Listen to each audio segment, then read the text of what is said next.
어느 날 갑자기 자식들의 전화가 뜸해지고 명절에도 얼굴 보기가 어려워지고 그렇게 정성껏 키웠던 자식들이 마치 남처럼 느껴질 때가 있습니다. 이런 고통은 부모라면 누구나 한 번쯤 겪는 깊은 아픔입니다. 그러나 부처님께서는 이미 2500년 전에 이 고통의 근본 원인과 해결 방법을 명확하게 가르쳐 주셨습니다. 지금부터 자식들이 멀어지는 것 같을 때 가장 먼저 해야 할 일에 대해 말씀드리겠습니다. 많은 부모들이 자식을 키우며 모든 것을 쏟아붓습니다. 밤잠을 설쳐가며 아픈 아이를 돌보고 먹고 싶은 것도 참으며 학비를 마련하고 자신의 꿈을 접고 오직 자식의 성공만을 바라봅니다. 그런데 세월이 흘러 자식들이 자라고 독립하면서 점점 연락이 뜸해집니다. 처음에는 바쁘겠거니 생각하지만 시간이 지날수록 마음속 빈자리가 커집니다.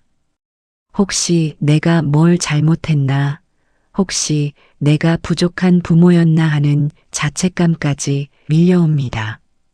이러한 고통의 정체를 부처님께서는 법구경에서 분명히 밝히셨습니다. 법구경 제211구절에서 사랑하는 것으로부터 근심이 생기고 사랑하는 것으로부터 두려움이 생긴다고 하셨습니다. 여기서 말하는 사랑은 단순한 애정이 아니라 집착을 의미합니다. 집착이란 무엇입니까? 집착은 상대방을 내 마음대로 소유하려는 욕구입니다. 내가 원하는 대로 상대방이 행동하기를 바라고 내가 기대하는 만큼 나를 대해주기를 바라는 마음입니다. 자식에 대한 부모의 사랑은 세상에서 가장 순수하고 아름다운 감정입니다. 그러나 이 사랑이 집착으로 변질될 때 고통이 시작됩니다. 내가 이만큼 희생했으니 자식도 그만큼 나를 생각해야 한다는 기대, 자식이 자주 연락하고 자주 찾아와야 한다는 바람, 내 노년을 자식이 책임져야 한다는 생각, 모든 것이 집착입니다. 이 집착이 충족되지 않을 때 우리는 고통을 느낍니다. 부처님께서는 사성제를 통해 고통의 발생과 소멸을 설명하셨습니다. 사성제란 4가지 성스러운 진리를 뜻합니다. 첫째는 고성제로 삶에는 고통이 있다는 진리입니다.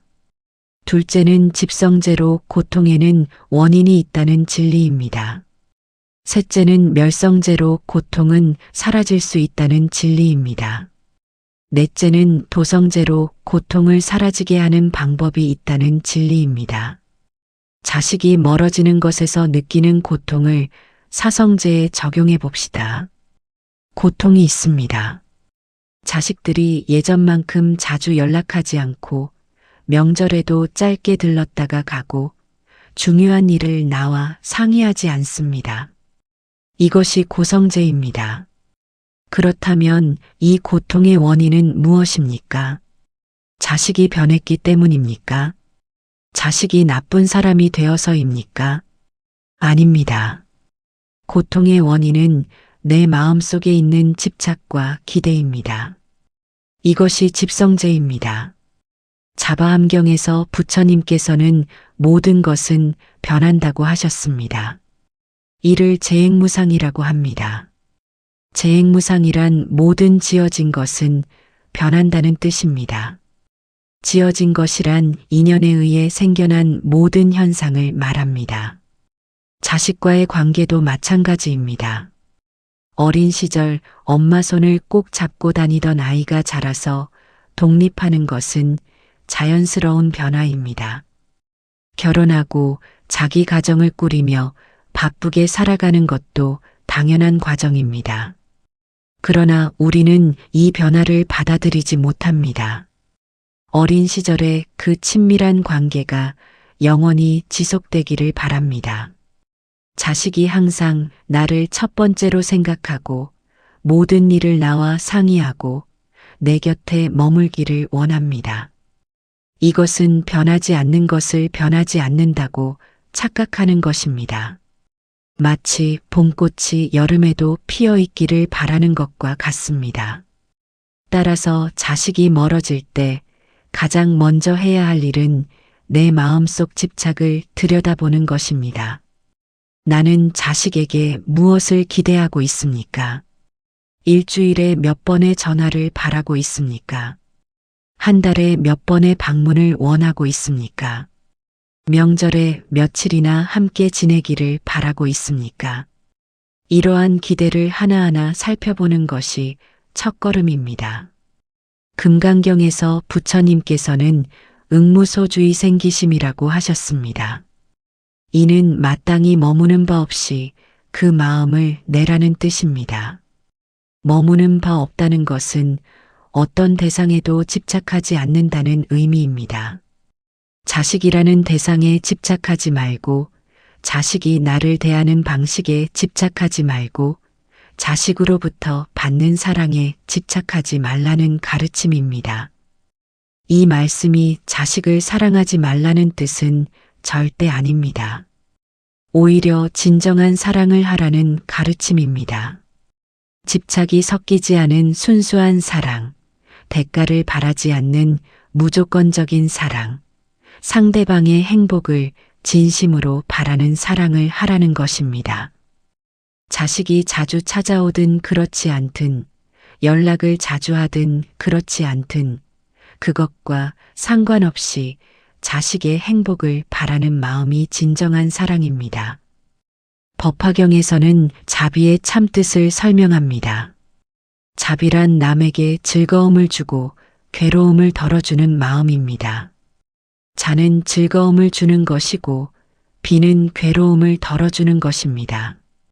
부모가 자식에게 베푸는 자비는 자식이 행복하기를 바라고 자식의 고통이 없기를 바라는 마음입니다.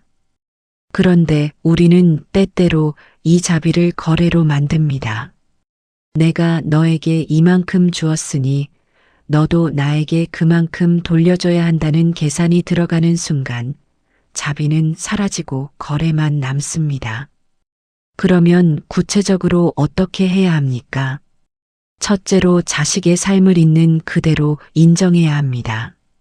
자식에게도 자식만의 삶이 있습니다.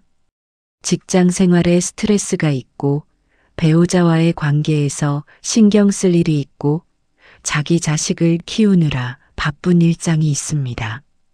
이것이 자식의 현실입니다. 이 현실을 인정하지 않고 내가 원하는 모습만 보려고 하면 고통이 생깁니다. 대념처경에서 부처님께서는 있는 그대로 보는 것의 중요성을 강조하셨습니다. 몸을 몸으로 보고 느낌을 느낌으로 보고 마음을 마음으로 보고 법을 법으로 본다는 가르침입니다. 자식을 있는 그대로 봐야 합니다. 내가 바라는 이상적인 자식의 모습이 아니라 지금 이 순간 실제로 존재하는 자식의 모습을 봐야 합니다. 바쁘게 살아가는 한 사람의 인간으로서 자식을 봐야 합니다. 둘째로 자식의 독립을 축복해야 합니다. 부모의 역할은 자식을 세상에 내보내는 것입니다. 새가 새끼에게 날개짓을 가르치고 둥지에서 밀어내듯이 부모도 자식이 스스로 날 수 있도록 도와야 합니다. 자식이 나를 덜 필요로 한다는 것은 내가 부모 역할을 잘 해냈다는 증거입니다. 자식이 독립적으로 잘 살아간다는 것은 기뻐해야 할 일이지 슬퍼해야 할 일이 아닙니다. 그러나 마음속으로는 여전히 외로움을 느낍니다. 자식이 필요 없다고 느껴지고 쓸모없는 존재가 된 것 같습니다. 이 외로움을 어떻게 해야 합니까?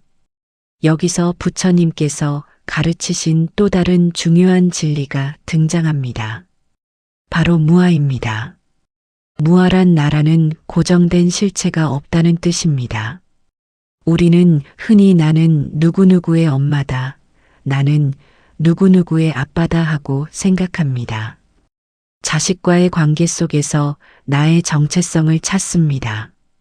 자식의 엄마 또는 아빠라는 역할이 나의 전부인 것처럼 착각합니다. 그러나 이것은 착각입니다. 나는 자식의 부모이기 이전에 독립된 한 명의 인간입니다. 상유타 니까야에서 부처님께서는 오온에 대해 설명하셨습니다. 오온이란 우리를 이루는 5가지 요소를 말합니다. 색은 몸이고, 수는 느낌이고, 상은 생각이고, 행은 의지이고, 식은 인식입니다. 이 5가지가 모여서 나라는 존재가 있는 것처럼 보이지만 실제로는 이 5가지 중 어느 것도 진정한 나가 아닙니다. 부모라는 역할도 오온 중 하나일 뿐입니다. 따라서 자식이 멀어진다고 해서 나의 존재 가치가 사라지는 것이 아닙니다. 부모 역할이 줄어들었을 뿐 나라는 존재는 여전히 온전합니다. 이제는 부모 역할에서 조금 벗어나 나 자신을 돌아볼 시간입니다. 내가 진정으로 원하는 것은 무엇입니까? 내가 하고 싶었지만 미뤄왔던 일은 무엇입니까? 자식을 키우느라 포기했던 나의 꿈은 무엇입니까? 셋째로 자기 수행에 집중해야 합니다. 부처님께서는 자등명 법등명이라고 하셨습니다. 자기 자신을 등불로 삼고 진리를 등불로 삼으라는 뜻입니다. 다른 사람이나 다른 것에 의지하지 말고 자기 자신과 진리에 의지하라는 가르침입니다. 자식에게 의지하지 말고 자기 자신의 수행에 의지해야 합니다. 수행이라고 하면 어렵게 느껴질 수 있습니다. 절에 가서 하루 종일 참선을 해야 하는 것처럼 생각할 수 있습니다. 그러나 수행은 일상 속에서 할 수 있습니다. 아침에 일어나 조용히 앉아 호흡을 관찰하는 것도 수행입니다.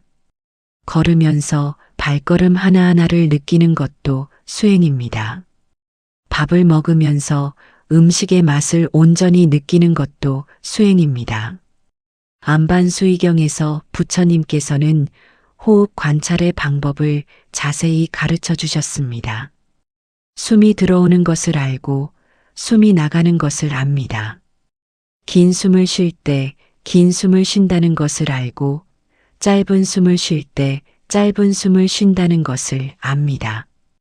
이렇게 호흡에 집중하면 마음이 고요해집니다. 자식 생각으로 어지러웠던 마음이 차분해집니다. 매일 아침 일어나서 10분이라도 좋으니 조용히 앉아 호흡을 관찰해 봅시다. 자식에 대한 걱정, 외로움, 섭섭함 등 온갖 생각이 떠오를 것입니다. 그 생각들을 억지로 없애려 하지 마십시오. 다만 떠오르는 생각을 알아차리고 다시 호흡으로 돌아오면 됩니다. 생각이 떠오르는 것은 자연스러운 현상입니다. 중요한 것은 그 생각에 빠져들지 않고 다시 호흡으로 돌아오는 것입니다. 넷째로 자비 명상을 실천해야 합니다. 자비 명상은 모든 존재의 행복을 바라는 마음을 기르는 수행입니다. 먼저 나 자신에게 자비를 보냅니다. 내가 행복하기를, 내가 고통에서 벗어나기를, 내가 평안하기를 바랍니다. 그 다음 사랑하는 사람에게 자비를 보냅니다. 우리 자식이 행복하기를, 우리 자식이 고통에서 벗어나기를, 우리 자식이 평안하기를 바랍니다. 이때 중요한 것은 조건을 달지 않는 것입니다. 자식이 나를 자주 찾아오면 행복하기를 바라는 것이 아닙니다. 자식이 나를 얼마나 생각하든 얼마나 찾아오든 그것과 상관없이 자식의 행복을 바라는 것입니다. 자식이 지금 무엇을 하고 있든 어디에 있든 그저 건강하고 행복하기를 바라는 순수한 마음입니다.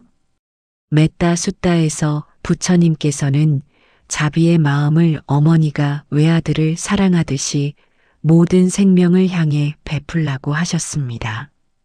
어머니는 아이가 무엇을 해주든 안 해주든 아이를 사랑합니다. 아이가 말을 잘 들을 때만 사랑하는 것이 아닙니다. 아이가 말을 안 들어도 실수를 해도 잘못을 해도 여전히 사랑합니다. 이것이 진정한 사랑입니다. 다섯째로 공의 지혜를 체득해야 합니다. 공이란 모든 것이 고정되고 영원한 실체가 없다는 뜻입니다. 반야심경에서 색즉시공, 공즉시색이라고 하셨습니다.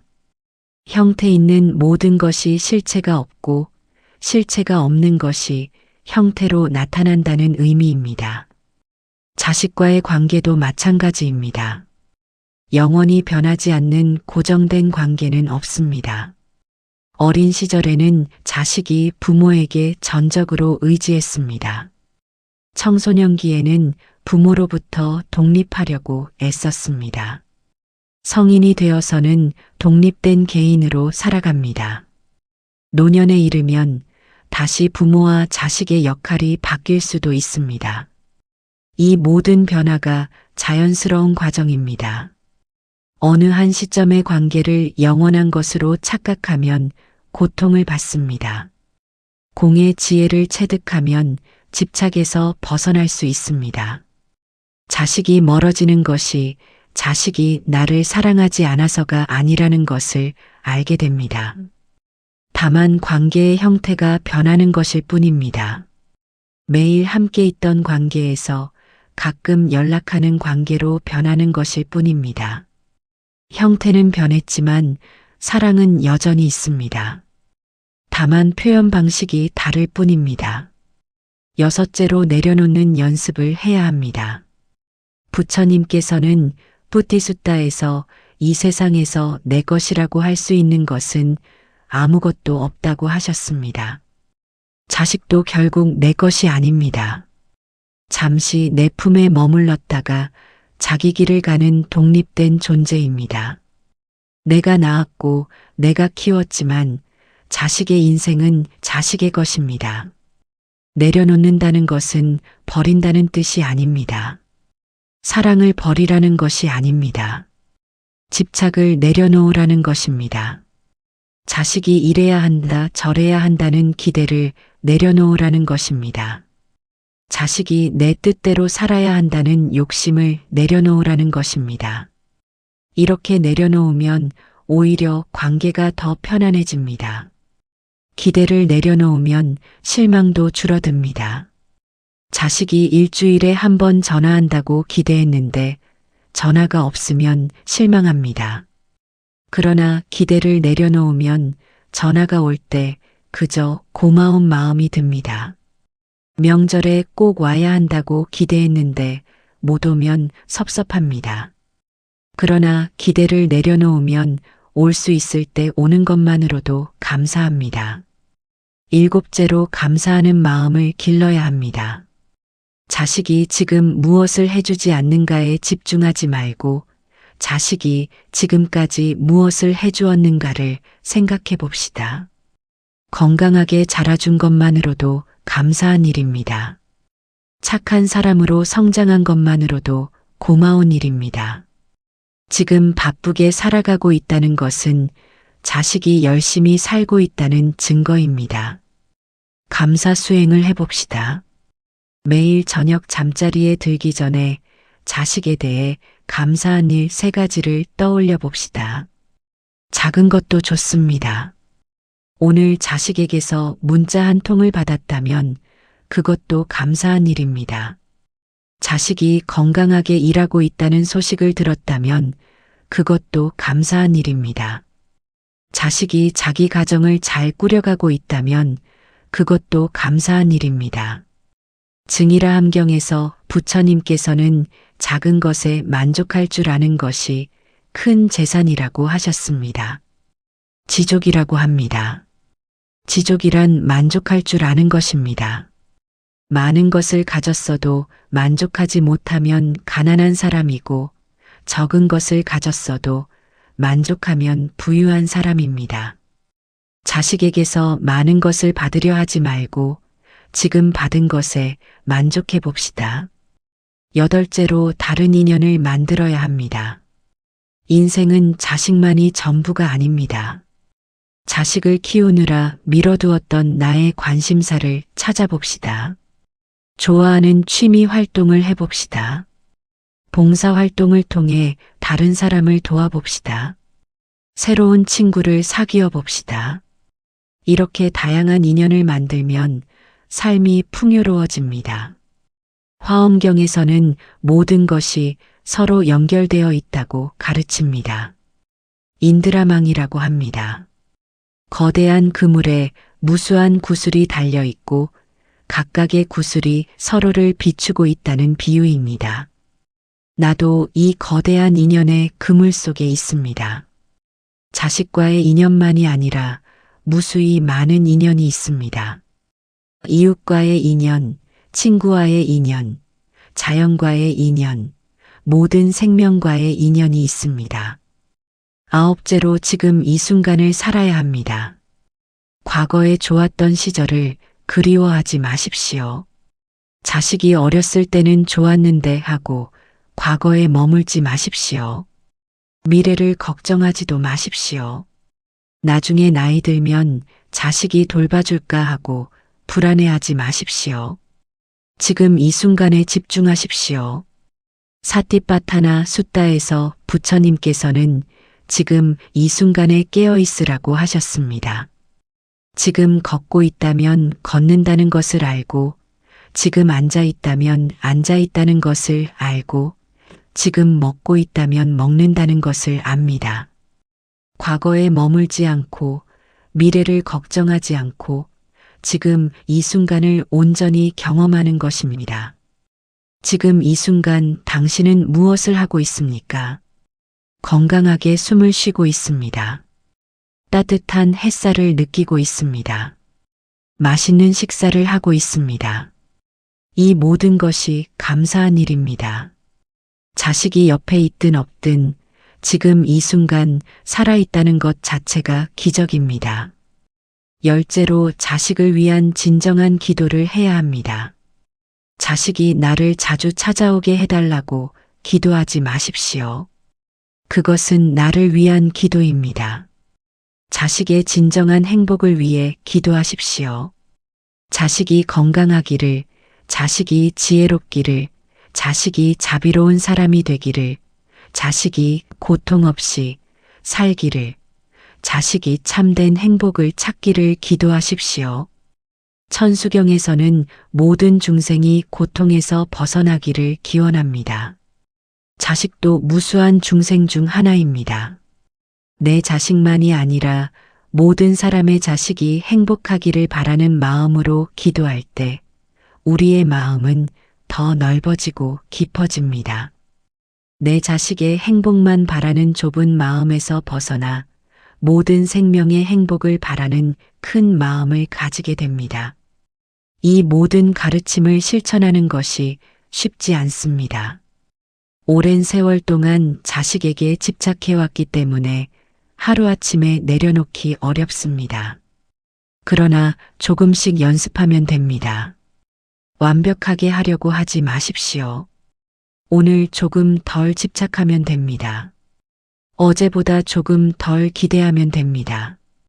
이렇게 조금씩 나아가는 것이 수행입니다.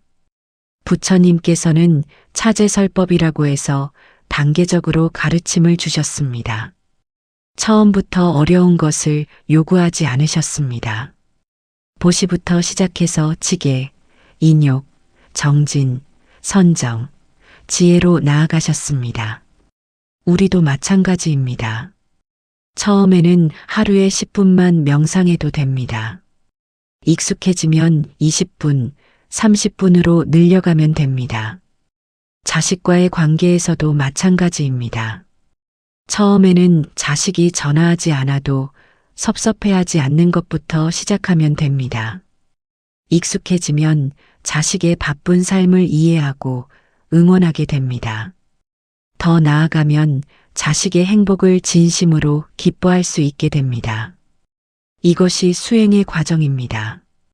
그렇다면 자식과의 관계를 완전히 놓아버려야 합니까? 그것은 아닙니다. 부처님께서는 중도를 가르치셨습니다. 중도란 양극단을 피하는 것입니다.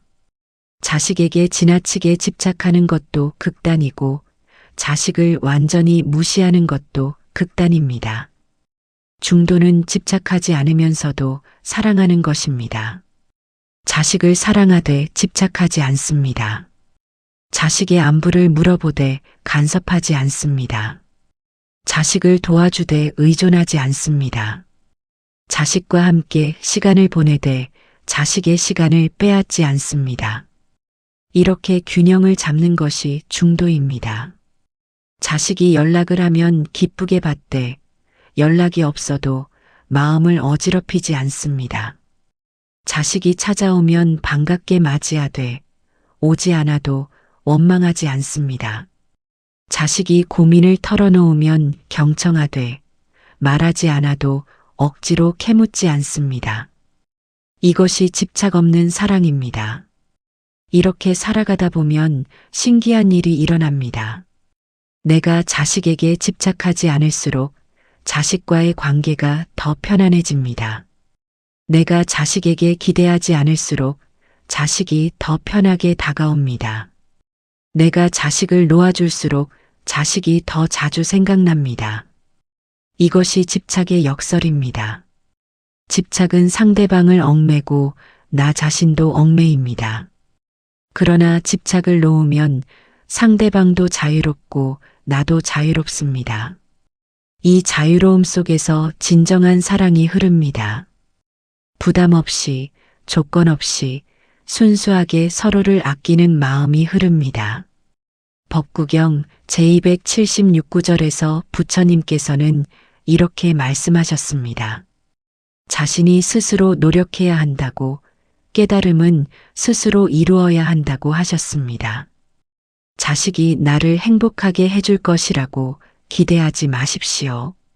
나의 행복은 나 스스로 만들어야 합니다.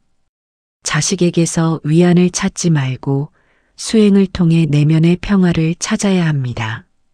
내면의 평화가 있을 때 자식과의 관계도 평화로워집니다. 내 마음이 불안하고 외로울 때는 자식에게 그 불안과 외로움을 채워달라고 요구하게 됩니다. 그러나 내 마음이 평안할 때는 자식에게 아무것도 요구하지 않습니다. 그저 자식이 잘 지내는 것만으로도 충분합니다. 따라서 자식이 멀어지는 것 같을 때 가장 먼저 해야 할 일은 자식을 바꾸려 하는 것이 아니라 나 자신을 돌아보는 것입니다. 내 마음속 집착을 살피고 내 기대를 점검하고 내 수행을 다지는 것입니다. 자식을 원망하는 대신 나를 성찰하고 자식에게 더 많은 것을 바라는 대신 나 자신을 채우는 것입니다. 이것이 부처님께서 가르쳐 주신 길입니다. 고통의 원인은 밖에 있는 것이 아니라 내 안에 있습니다.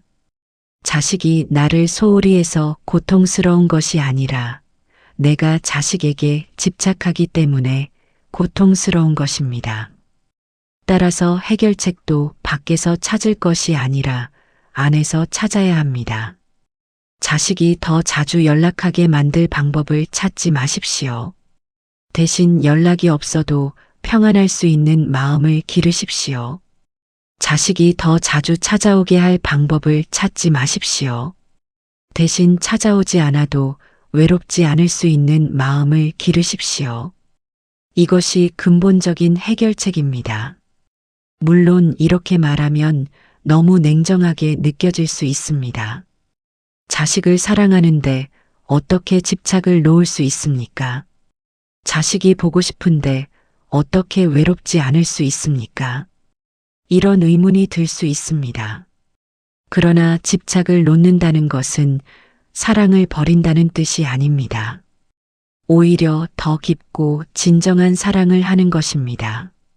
집착이 섞인 사랑은 상대방을 힘들게 합니다. 엄마가 나를 보고 싶어 한다는 것을 아는 자식은 미안한 마음에 괴롭습니다. 바쁜 일상 속에서도 엄마를 찾아가야 한다는 부담을 느낍니다. 전화를 못했다는 죄책감을 느낍니다.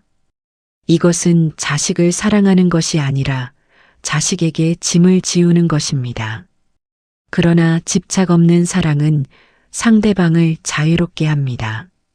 엄마가 나를 이해해 준다는 것을 아는 자식은 편안합니다.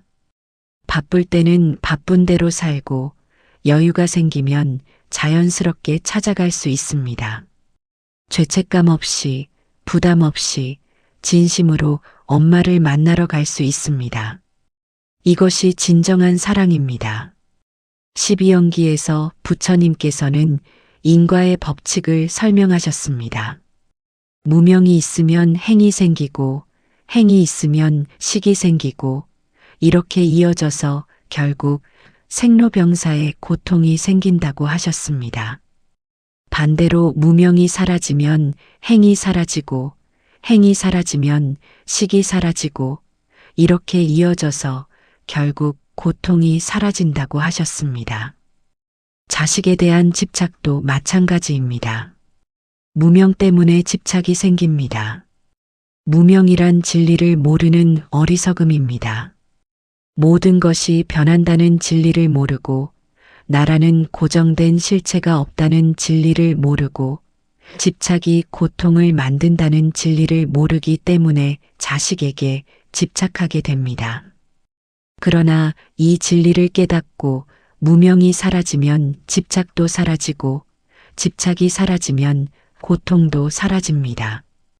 그렇다면 어떻게 무명을 사라지게 할 수 있습니까? 부처님께서는 팔정도를 가르쳐 주셨습니다.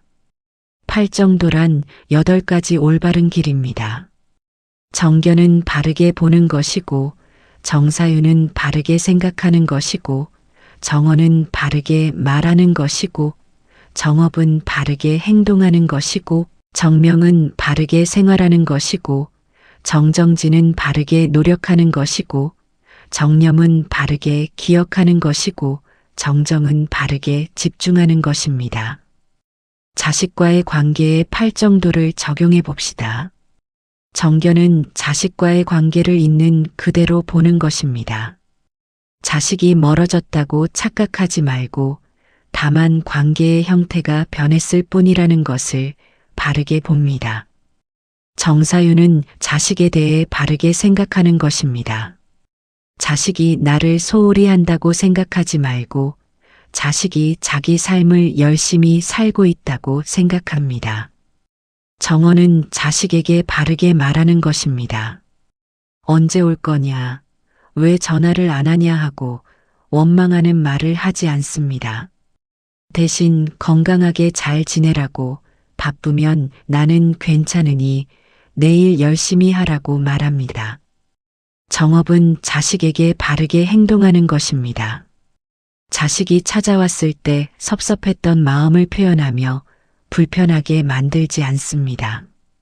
대신 반갑게 맞이하고 편안하게 보냅니다. 정명은 바르게 생활하는 것입니다. 자식만 기다리며 사는 것이 아니라 나 자신의 삶을 충실하게 살아갑니다. 정정지는 바르게 노력하는 것입니다. 집착을 놓는 수행을 게을리하지 않고 매일 조금씩 실천합니다. 정념은 바르게 기억하는 것입니다. 자식과의 좋았던 기억에만 집착하지 않고 지금 이 순간을 온전히 경험합니다. 정정은 바르게 집중하는 것입니다. 자식 생각으로 흐트러진 마음을 거두어 호흡에 집중하고 현재의 일에 집중합니다. 이렇게 팔정도를 실천하면 조금씩 무명이 사라지고 무명이 사라지면 집착이 사라지고 집착이 사라지면 고통이 사라집니다. 이 모든 가르침을 한마디로 정리하면 이렇습니다. 자식이 멀어지는 것 같을 때 자식을 붙잡으려 하지 말고 나 자신을 놓아주십시오. 자식에게 더 많은 것을 요구하지 말고 나 자신에게 더 많은 사랑을 주십시오. 자식의 변화를 바라지 말고 나 자신의 변화를 만들어 가십시오. 부처님께서 녹야원에서 첫 설법을 하실 때 다섯 비구에게 하신 말씀을 기억하십시오. 고통이 있다는 것을 알고 고통의 원인을 알고 고통이 사라질 수 있다는 것을 알고 고통을 사라지게 하는 방법을 실천하라고 하셨습니다. 자식과의 관계에서 느끼는 고통도 마찬가지입니다. 고통이 있습니다. 자식이 멀어지는 것 같아서 외롭고 슬픕니다. 이것을 부정하지 마십시오. 있는 그대로 인정하십시오. 고통의 원인이 있습니다. 자식에 대한 집착과 기대입니다. 이것을 알아차리십시오. 고통은 사라질 수 있습니다. 집착을 놓으면 고통도 사라집니다. 이것을 믿으십시오. 고통을 사라지게 하는 방법이 있습니다. 명상하고 자비를 실천하고 지혜를 기르십시오. 이것을 실천하십시오. 이 길은 쉽지 않습니다. 오랜 세월 익숙해진 집착을 놓는 것은 어려운 일입니다. 때로는 다시 집착하게 되고 다시 기대하게 되고 다시 실망하게 될 것입니다. 그러나 괜찮습니다. 넘어져도 다시 일어나면 됩니다. 잠시 길을 잃어도 다시 찾으면 됩니다. 완벽하지 않아도 됩니다. 다만 포기하지 않고 계속 나아가면 됩니다. 부처님께서도 깨달음을 얻기까지 오랜 시간 수행하셨습니다. 한 번에 모든 것을 이룬 것이 아닙니다. 조금씩 단계적으로 꾸준히 나아가셨습니다. 우리도 마찬가지입니다. 오늘 조금 나아지고 내일 조금 더 나아지고 이렇게 계속 가다 보면 어느새 많이 나아져 있을 것입니다. 언젠가는 자식이 전화하지 않아도 편안한 마음으로 하루를 보낼 수 있을 것입니다. 자식이 찾아오지 않아도 외롭지 않게 나 자신과 함께 있을 수 있을 것입니다. 자식에 대한 걱정과 집착에서 벗어나 자식의 행복을 진심으로 기뻐할 수 있을 것입니다.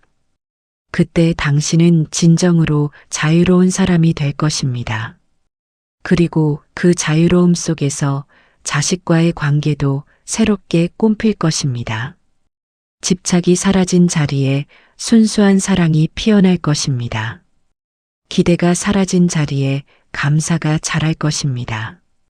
원망이 사라진 자리에 이해가 깃들 것입니다. 이것이 부처님께서 가르쳐 주신 길이고 이것이 우리가 나아가야 할 방향입니다. 지금 이 순간부터 시작하십시오. 자식에게 전화하고 싶은 마음이 들 때 잠시 멈추고 호흡을 관찰하십시오. 자식이 보고 싶어서 견딜 수 없을 때 자비 명상을 하며 자식의 행복을 빌어주십시오. 자식에게 섭섭한 마음이 들 때 감사한 일들을 떠올려 보십시오. 이렇게 작은 실천부터 시작하십시오. 부처님께서는 항상 말씀하셨습니다. 스스로 등불이 되라고, 스스로 의지처가 되라고 하셨습니다. 자식이 당신의 등불이 되어줄 것이라고 기대하지 마십시오. 당신 스스로가 당신의 등불이 되어야 합니다. 자식이 당신의 의지처가 되어줄 것이라고 바라지 마십시오. 당신 스스로가 당신의 의지처가 되어야 합니다. 이것이 부처님께서 가르쳐 주신 자등명, 법등명의 정신입니다. 이 가르침을 가슴에 새기고 살아가십시오. 그러면 자식이 곁에 있든 없든, 자주 연락하든 그렇지 않든 당신은 평안할 수 있을 것입니다. 이것이 진정한 자유이고 이것이 진정한 행복입니다. 마지막으로 부처님께서 열반에 드시기 전 제자들에게 남기신 말씀을 기억하십시오. 모든 것은 변하니 게으르지 말고 부지런히 정진하라고 하셨습니다. 자식과의 관계도 변합니다. 어린 시절의 그 밀착된 관계는 변할 수밖에 없습니다. 이 변화를 슬퍼하지 말고 받아들이십시오. 그리고 게으르지 말고 수행하십시오. 매일 아침 일어나서 호흡 명상을 하십시오. 매일 저녁 잠들기 전에 감사 수행을 하십시오. 틈날 때마다 자비 명상을 하십시오. 이렇게 꾸준히 실천하면 반드시 변화가 일어날 것입니다. 마음이 편안해지고 집착이 줄어들고 자유로워질 것입니다. 그리고 언젠가 당신은 깨닫게 될 것입니다. 자식이 멀어진 것이 아니라는 것을, 다만 각자의 길을 걷고 있을 뿐이라는 것을, 멀리 있어도 마음은 함께 있다는 것을, 자주 만나지 못해도 사랑은 변하지 않는다는 것을 깨닫게 될 것입니다. 그때 당신은 진정한 평화를 얻을 것입니다. 부처님의 가르침이 당신과 함께하기를 바랍니다. 당신의 수행이 깊어지기를 바랍니다. 당신의 마음이 평안하기를 바랍니다. 당신과 당신의 자식 모두가 행복하기를 바랍니다. 어느 날 갑자기 자식들의 전화가 뜸해지고 명절에도 얼굴 보기가 어려워지고 그렇게 정성껏 키웠던 자식들이 마치 남처럼 느껴질 때가 있습니다. 이런 고통은 부모라면 누구나 한 번쯤 겪는 깊은 아픔입니다. 그러나 부처님께서는 이미 2500년 전에 이 고통의 근본 원인과 해결 방법을 명확하게 가르쳐 주셨습니다.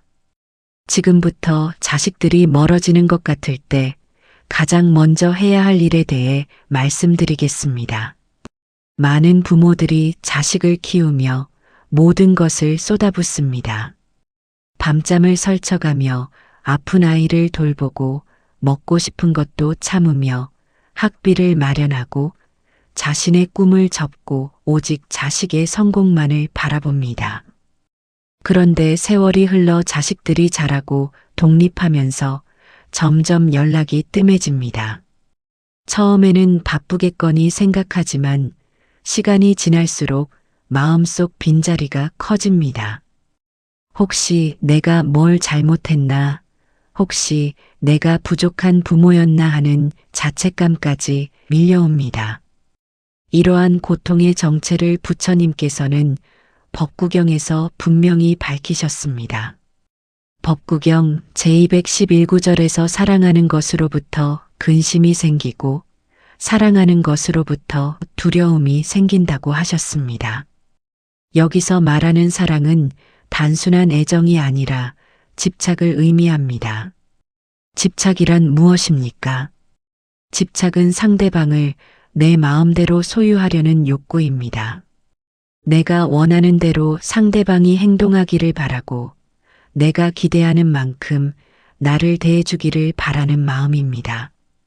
자식에 대한 부모의 사랑은 세상에서 가장 순수하고 아름다운 감정입니다. 그러나 이 사랑이 집착으로 변질될 때 고통이 시작됩니다. 내가 이만큼 희생했으니 자식도 그만큼 나를 생각해야 한다는 기대, 자식이 자주 연락하고 자주 찾아와야 한다는 바람, 내 노년을 자식이 책임져야 한다는 생각, 모든 것이 집착입니다. 이 집착이 충족되지 않을 때 우리는 고통을 느낍니다. 부처님께서는 사성제를 통해 고통의 발생과 소멸을 설명하셨습니다. 사성제란 4가지 성스러운 진리를 뜻합니다. 첫째는 고성제로 삶에는 고통이 있다는 진리입니다. 둘째는 집성제로 고통에는 원인이 있다는 진리입니다. 셋째는 멸성제로 고통은 사라질 수 있다는 진리입니다. 넷째는 도성제로 고통을 사라지게 하는 방법이 있다는 진리입니다. 자식이 멀어지는 것에서 느끼는 고통을 사성제에 적용해 봅시다. 고통이 있습니다. 자식들이 예전만큼 자주 연락하지 않고 명절에도 짧게 들렀다가 가고 중요한 일을 나와 상의하지 않습니다. 이것이 고성제입니다. 그렇다면 이 고통의 원인은 무엇입니까? 자식이 변했기 때문입니까? 자식이 나쁜 사람이 되어서입니까? 아닙니다. 고통의 원인은 내 마음속에 있는 집착과 기대입니다. 이것이 집성제입니다. 자바함경에서 부처님께서는 모든 것은 변한다고 하셨습니다. 이를 재행무상이라고 합니다. 재행무상이란 모든 지어진 것은 변한다는 뜻입니다. 지어진 것이란 인연에 의해 생겨난 모든 현상을 말합니다. 자식과의 관계도 마찬가지입니다. 어린 시절 엄마 손을 꼭 잡고 다니던 아이가 자라서 독립하는 것은 자연스러운 변화입니다. 결혼하고 자기 가정을 꾸리며 바쁘게 살아가는 것도 당연한 과정입니다. 그러나 우리는 이 변화를 받아들이지 못합니다. 어린 시절의 그 친밀한 관계가 영원히 지속되기를 바랍니다. 자식이 항상 나를 첫 번째로 생각하고 모든 일을 나와 상의하고 내 곁에 머물기를 원합니다. 이것은 변하지 않는 것을 변하지 않는다고 착각하는 것입니다. 마치 봄꽃이 여름에도 피어 있기를 바라는 것과 같습니다. 따라서 자식이 멀어질 때 가장 먼저 해야 할 일은 내 마음속 집착을 들여다보는 것입니다. 나는 자식에게 무엇을 기대하고 있습니까? 일주일에 몇 번의 전화를 바라고 있습니까? 한 달에 몇 번의 방문을 원하고 있습니까? 명절에 며칠이나 함께 지내기를 바라고 있습니까? 이러한 기대를 하나하나 살펴보는 것이 첫걸음입니다. 금강경에서 부처님께서는 응무소주의 생기심이라고 하셨습니다. 이는 마땅히 머무는 바 없이 그 마음을 내라는 뜻입니다. 머무는 바 없다는 것은 어떤 대상에도 집착하지 않는다는 의미입니다. 자식이라는 대상에 집착하지 말고 자식이 나를 대하는 방식에 집착하지 말고 자식으로부터 받는 사랑에 집착하지 말라는 가르침입니다. 이 말씀이 자식을 사랑하지 말라는 뜻은 절대 아닙니다. 오히려 진정한 사랑을 하라는 가르침입니다. 집착이 섞이지 않은 순수한 사랑, 대가를 바라지 않는 무조건적인 사랑, 상대방의 행복을 진심으로 바라는 사랑을 하라는 것입니다. 자식이 자주 찾아오든 그렇지 않든, 연락을 자주 하든 그렇지 않든, 그것과 상관없이 자식의 행복을 바라는 마음이 진정한 사랑입니다. 법화경에서는 자비의 참뜻을 설명합니다. 자비란 남에게 즐거움을 주고 괴로움을 덜어주는 마음입니다. 자는 즐거움을 주는 것이고 비는 괴로움을 덜어주는 것입니다. 부모가 자식에게 베푸는 자비는 자식이 행복하기를 바라고 자식의 고통이 없기를 바라는 마음입니다. 그런데 우리는 때때로 이 자비를 거래로 만듭니다. 내가 너에게 이만큼 주었으니 너도 나에게 그만큼 돌려줘야 한다는 계산이 들어가는 순간 자비는 사라지고 거래만 남습니다. 그러면 구체적으로 어떻게 해야 합니까? 첫째로 자식의 삶을 있는 그대로 인정해야 합니다. 자식에게도 자식만의 삶이 있습니다. 직장 생활에 스트레스가 있고 배우자와의 관계에서 신경 쓸 일이 있고 자기 자식을 키우느라 바쁜 일장이 있습니다. 이것이 자식의 현실입니다. 이 현실을 인정하지 않고 내가 원하는 모습만 보려고 하면 고통이 생깁니다. 대념처경에서 부처님께서는 있는 그대로 보는 것의 중요성을 강조하셨습니다. 몸을 몸으로 보고 느낌을 느낌으로 보고 마음을 마음으로 보고 법을 법으로 본다는 가르침입니다. 자식을 있는 그대로 봐야 합니다. 내가 바라는 이상적인 자식의 모습이 아니라 지금 이 순간 실제로 존재하는 자식의 모습을 봐야 합니다. 바쁘게 살아가는 한 사람의 인간으로서 자식을 봐야 합니다. 둘째로 자식의 독립을 축복해야 합니다. 부모의 역할은 자식을 세상에 내보내는 것입니다. 새가 새끼에게 날개짓을 가르치고 둥지에서 밀어내듯이 부모도 자식이 스스로 날 수 있도록 도와야 합니다. 자식이 나를 덜 필요로 한다는 것은 내가 부모 역할을 잘 해냈다는 증거입니다. 자식이 독립적으로 잘 살아간다는 것은 기뻐해야 할 일이지 슬퍼해야 할 일이 아닙니다. 그러나 마음속으로는 여전히 외로움을 느낍니다. 자식이 필요 없다고 느껴지고 쓸모없는 존재가 된 것 같습니다. 이 외로움을 어떻게 해야 합니까? 여기서 부처님께서 가르치신 또 다른 중요한 진리가 등장합니다. 바로 무아입니다. 무아란 나라는 고정된 실체가 없다는 뜻입니다. 우리는 흔히 나는 누구누구의 엄마다, 나는 누구누구의 아빠다 하고 생각합니다.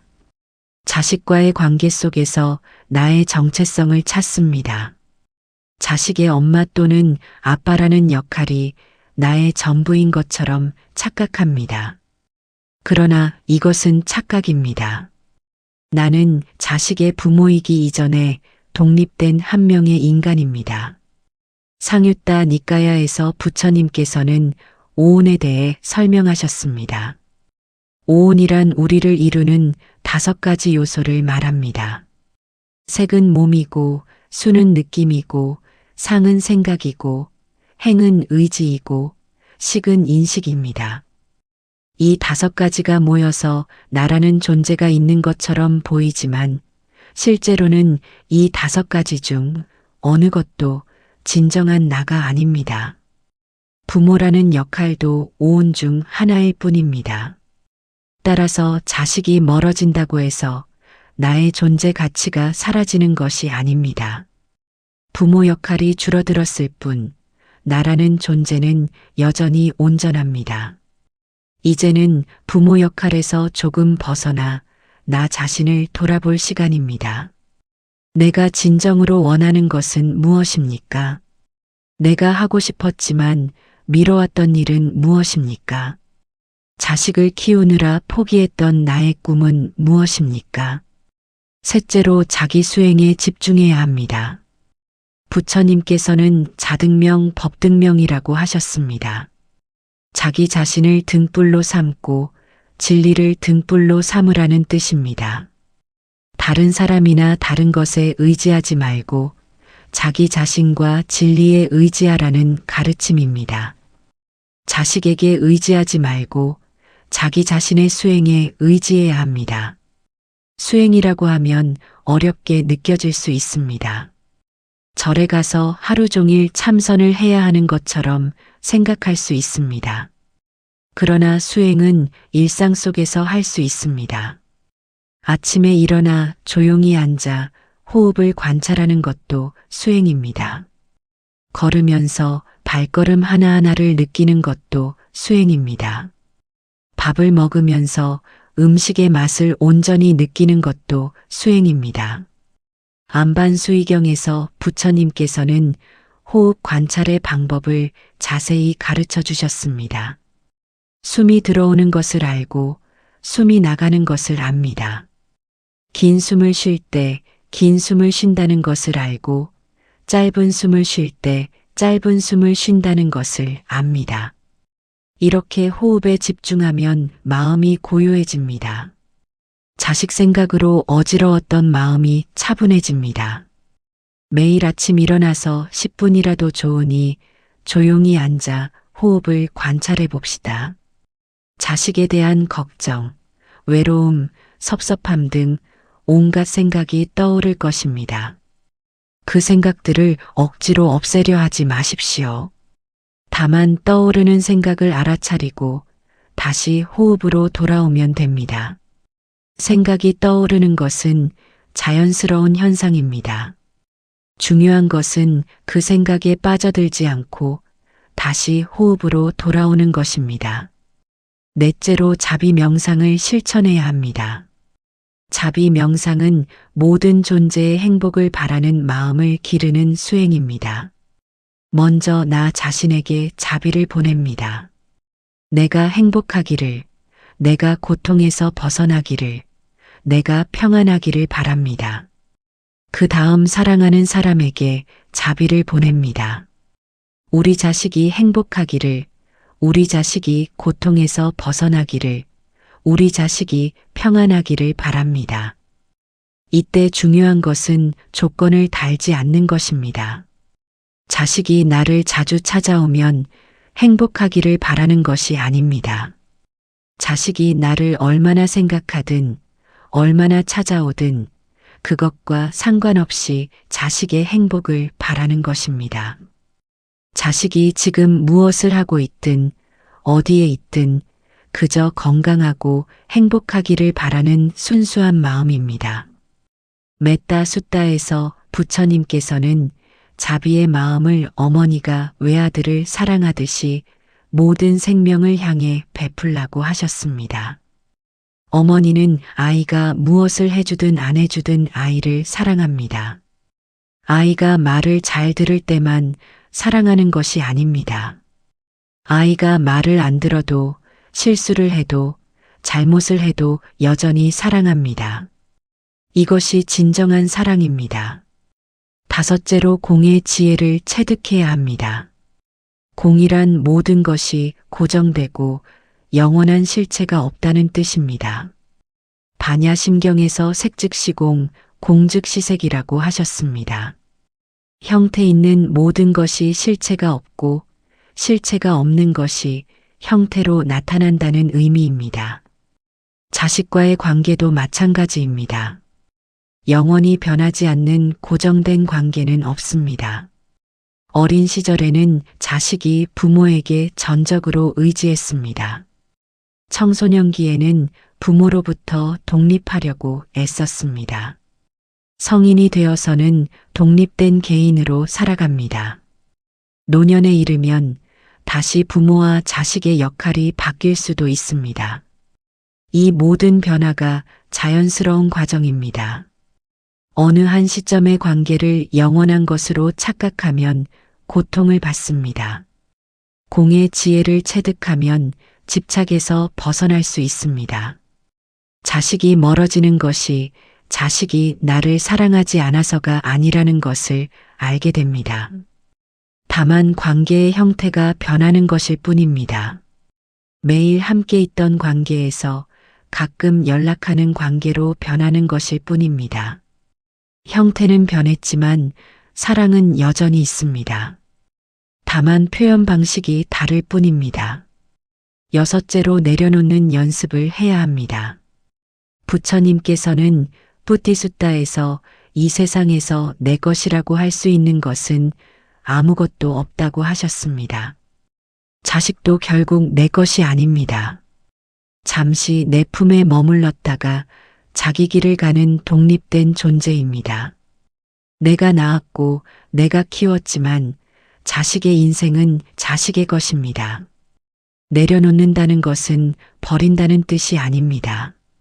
사랑을 버리라는 것이 아닙니다. 집착을 내려놓으라는 것입니다. 자식이 이래야 한다, 저래야 한다는 기대를 내려놓으라는 것입니다. 자식이 내 뜻대로 살아야 한다는 욕심을 내려놓으라는 것입니다. 이렇게 내려놓으면 오히려 관계가 더 편안해집니다. 기대를 내려놓으면 실망도 줄어듭니다.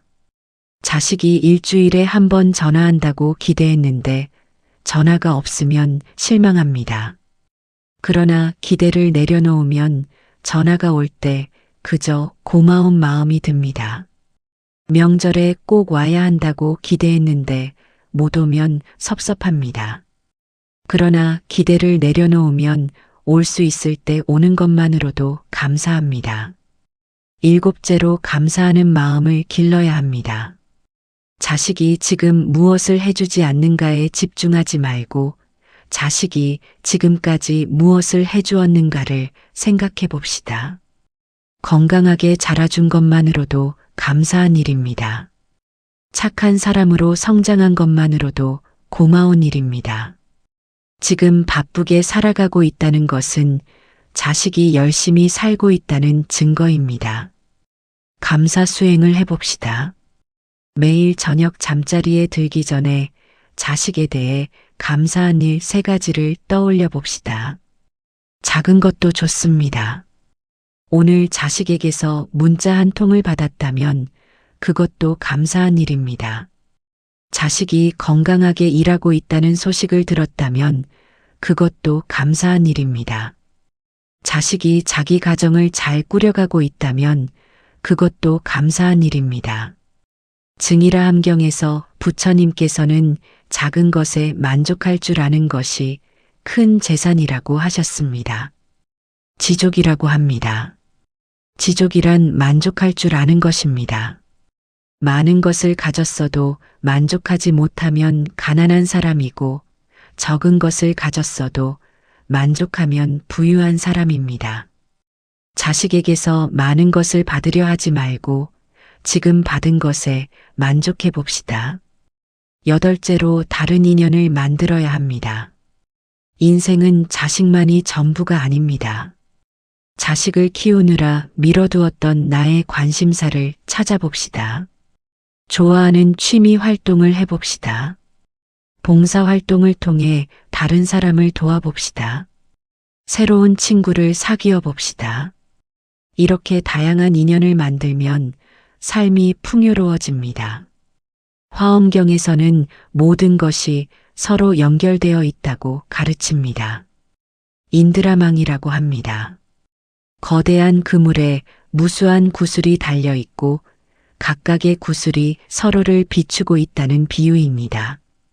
나도 이 거대한 인연의 그물 속에 있습니다. 자식과의 인연만이 아니라 무수히 많은 인연이 있습니다. 이웃과의 인연, 친구와의 인연, 자연과의 인연, 모든 생명과의 인연이 있습니다. 9째로 지금 이 순간을 살아야 합니다. 과거에 좋았던 시절을 그리워하지 마십시오. 자식이 어렸을 때는 좋았는데 하고 과거에 머물지 마십시오. 미래를 걱정하지도 마십시오.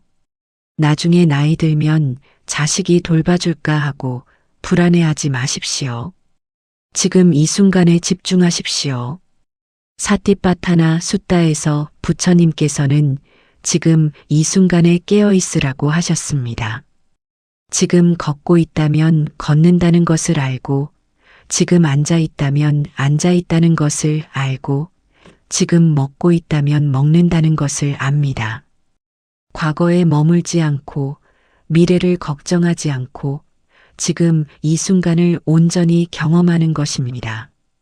지금 이 순간 당신은 무엇을 하고 있습니까?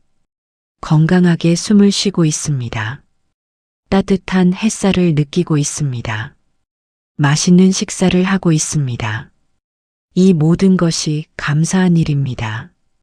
자식이 옆에 있든 없든 지금 이 순간 살아있다는 것 자체가 기적입니다. 10째로 자식을 위한 진정한 기도를 해야 합니다. 자식이 나를 자주 찾아오게 해달라고 기도하지 마십시오. 그것은 나를 위한 기도입니다. 자식의 진정한 행복을 위해 기도하십시오. 자식이 건강하기를, 자식이 지혜롭기를, 자식이 자비로운 사람이 되기를, 자식이 고통 없이 살기를, 자식이 참된 행복을 찾기를 기도하십시오. 천수경에서는 모든 중생이 고통에서 벗어나기를 기원합니다. 자식도 무수한 중생 중 하나입니다. 내 자식만이 아니라 모든 사람의 자식이 행복하기를 바라는 마음으로 기도할 때 우리의 마음은 더 넓어지고 깊어집니다. 내 자식의 행복만 바라는 좁은 마음에서 벗어나 모든 생명의 행복을 바라는 큰 마음을 가지게 됩니다. 이 모든 가르침을 실천하는 것이 쉽지 않습니다. 오랜 세월 동안 자식에게 집착해왔기 때문에 하루아침에 내려놓기 어렵습니다. 그러나 조금씩 연습하면 됩니다. 완벽하게 하려고 하지 마십시오. 오늘 조금 덜 집착하면 됩니다. 어제보다 조금 덜 기대하면 됩니다. 이렇게 조금씩 나아가는 것이 수행입니다. 부처님께서는 차제설법이라고 해서 단계적으로 가르침을 주셨습니다. 처음부터 어려운 것을 요구하지 않으셨습니다. 보시부터 시작해서 지계, 인욕, 정진, 선정, 지혜로 나아가셨습니다. 우리도 마찬가지입니다. 처음에는 하루에 10분만 명상해도 됩니다. 익숙해지면 20분, 30분으로 늘려가면 됩니다. 자식과의 관계에서도 마찬가지입니다. 처음에는 자식이 전화하지 않아도 섭섭해하지 않는 것부터 시작하면 됩니다. 익숙해지면 자식의 바쁜 삶을 이해하고 응원하게 됩니다. 더 나아가면 자식의 행복을 진심으로 기뻐할 수 있게 됩니다. 이것이 수행의 과정입니다. 그렇다면 자식과의 관계를 완전히 놓아버려야 합니까? 그것은 아닙니다. 부처님께서는 중도를 가르치셨습니다. 중도란 양극단을 피하는 것입니다. 자식에게 지나치게 집착하는 것도 극단이고 자식을 완전히 무시하는 것도 극단입니다. 중도는 집착하지 않으면서도 사랑하는 것입니다. 자식을 사랑하되 집착하지 않습니다. 자식의 안부를 물어보되 간섭하지 않습니다. 자식을 도와주되 의존하지 않습니다. 자식과 함께 시간을 보내되 자식의 시간을 빼앗지 않습니다. 이렇게 균형을 잡는 것이 중도입니다. 자식이 연락을 하면 기쁘게 받되 연락이 없어도 마음을 어지럽히지 않습니다. 자식이 찾아오면 반갑게 맞이하되 오지 않아도 원망하지 않습니다. 자식이 고민을 털어놓으면 경청하되 말하지 않아도 억지로 캐묻지 않습니다. 이것이 집착 없는 사랑입니다. 이렇게 살아가다 보면 신기한 일이 일어납니다. 내가 자식에게 집착하지 않을수록 자식과의 관계가 더 편안해집니다.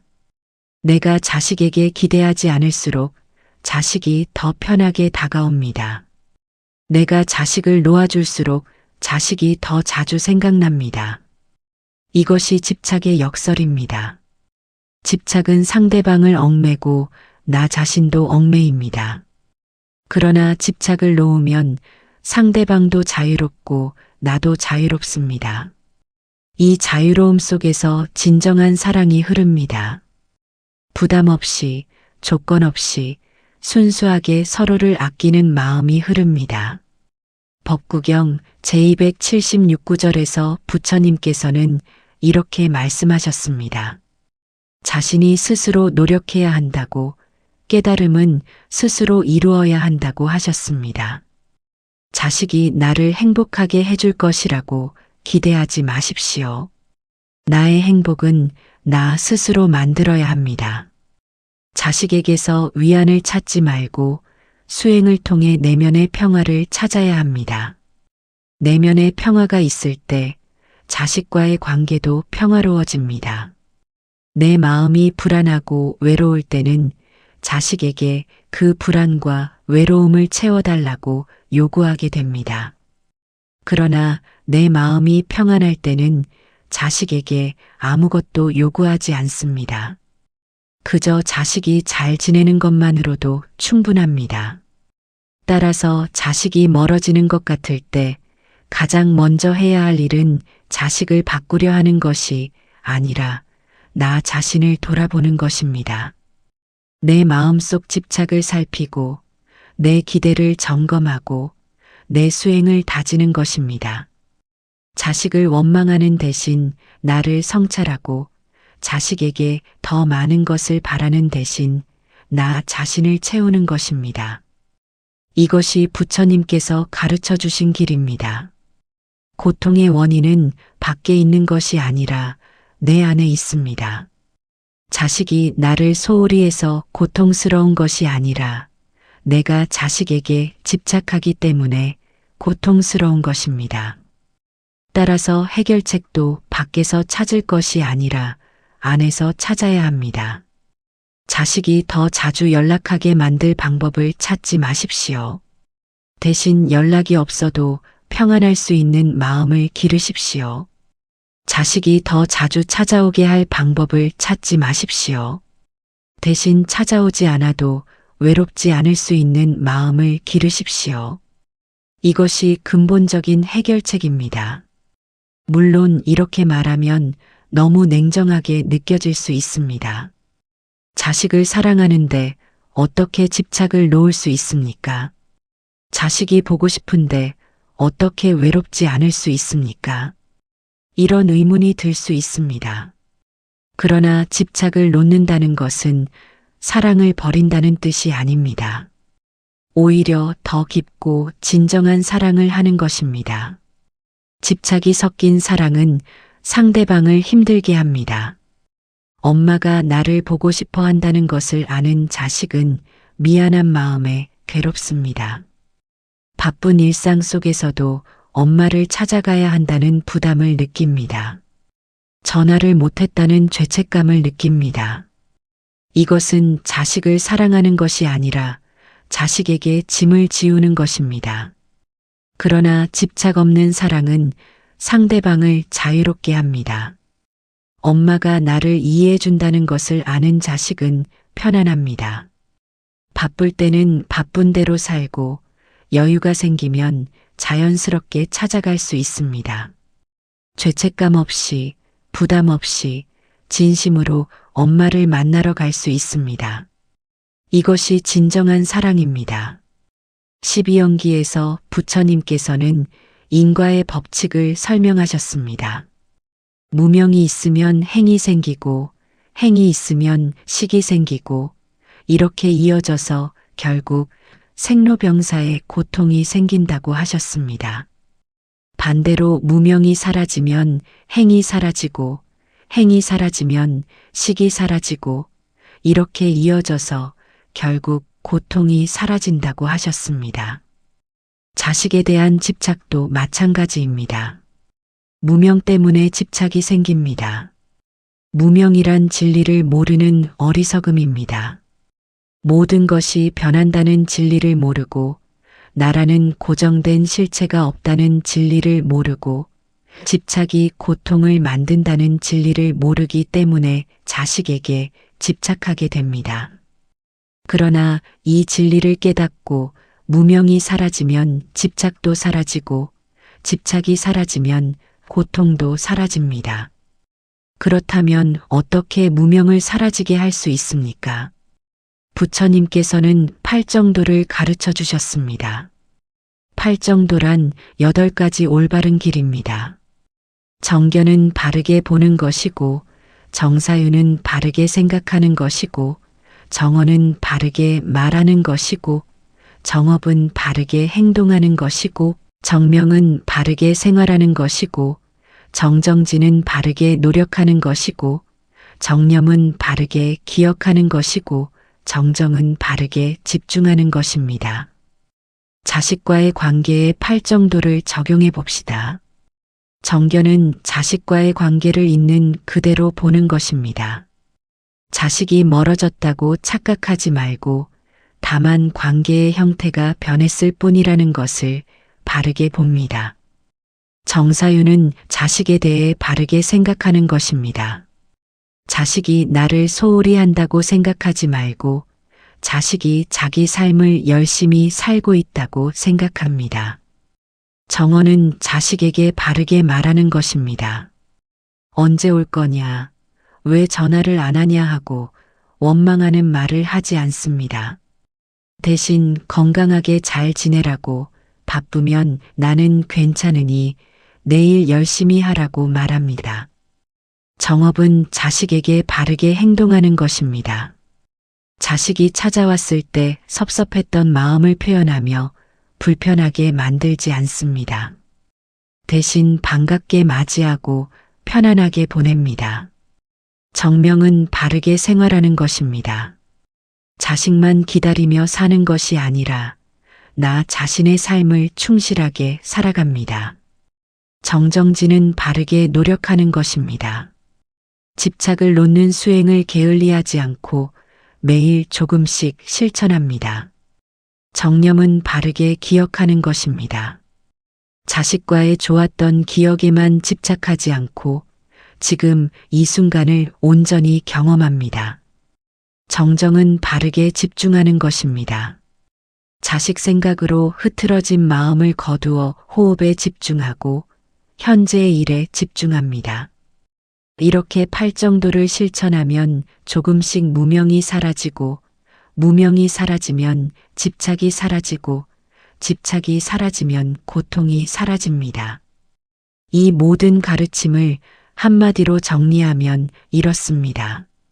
자식이 멀어지는 것 같을 때 자식을 붙잡으려 하지 말고 나 자신을 놓아주십시오. 자식에게 더 많은 것을 요구하지 말고 나 자신에게 더 많은 사랑을 주십시오. 자식의 변화를 바라지 말고 나 자신의 변화를 만들어 가십시오.